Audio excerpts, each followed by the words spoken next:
Hi, I'm Brett Williams, Mr. Marriage, and you've reached HelpTalking.com.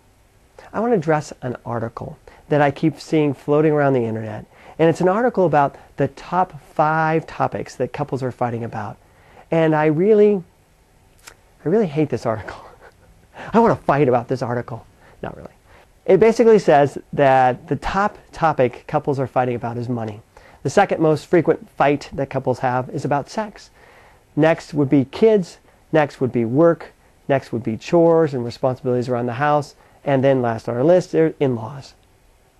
Well, I think this is all a bunch of garbage because it's just not true. Well, in a way it is true, in a way it's not true.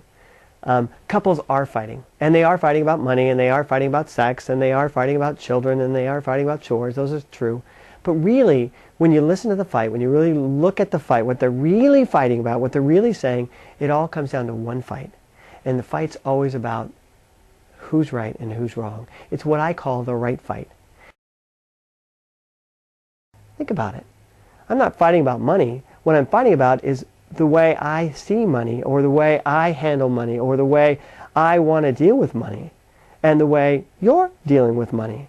And that's what we're really fighting about. The belief is that one of us is dealing with it the right way, and the other one is dealing with it the wrong way. And so that's what the fight is ultimately always about. We can talk about sex, we can talk about kids, we can talk about money or in-laws, but it always comes down to a right fight, about who's right and who's wrong.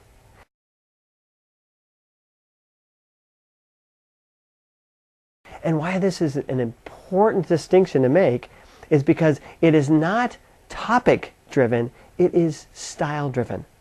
If couples believe that their problems are coming from topics, oh, I just can't get along with my spouse because he sees money different than I do, or oh, my spouse thinks about sex different than I think about sex. If we're driven to think about conflict as topic-related, then what will happen is we'll just say, hey, I just need to get a new partner and I need to move on.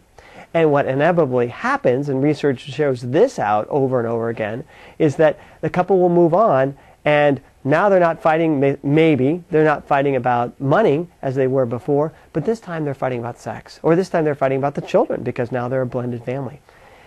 Conflict can be a normal part of relationships. What's the issue is, how do we deal with those conflicts? What has to happen is that couples need help talking. They need to learn new skills and new tools to be able to talk about these differences that we all have. I heard Dr. Rosario Slack say just the other day that if you were married to yourself, one of you would be irrelevant. We're not going to marry ourselves. Our partners aren't us. We don't want to make them us. It's the differences that we loved. It's the differences that help create balance. Now, the key to marriage is to learn to deal with those differences. In other words, learn how to communicate when the differences exist. And that's what we need to learn in Help Talking. My hope is to give you the tools to be able to talk through the issues that make up your differences and not give up on your relationship. Thanks for listening. Again, I'm Brett Williams with HelpTalking.com. Take care.